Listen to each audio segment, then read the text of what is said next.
government has failed us. The senators who are filibustering concerning your and my rights, that's the government. Don't say it's Southern senators, this is the government. This is a government filibuster. It's not a segregationist filibuster. It's a government filibuster. Any kind of activity that takes place on the floor of the Congress or the Senate, that's the government. Any kind of dilly-dallying, that's the government. Any kind of pussyfooting, that's the government. Any kind of act that's designed to delay or deprive you and me right now of getting full rights, that's the government that's responsible.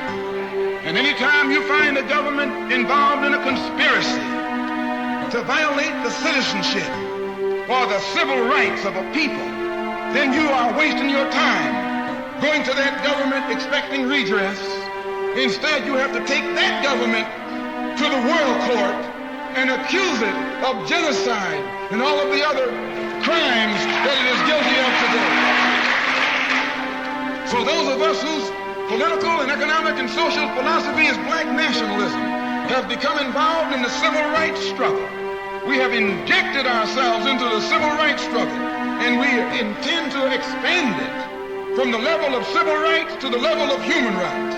As long as you fight it on the level of civil rights, you're under Uncle Sam's jurisdiction. You're going to his court expecting him to correct the problem. He created the problem. He's the criminal.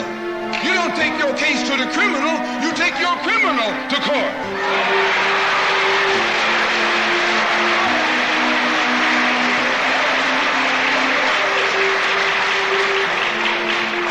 When the government of South Africa began to trample upon the human rights of the people of South Africa, they were taken to the UN. When the government of Portugal began to trample upon the rights of our brothers and sisters in Angola, it was taken before the UN.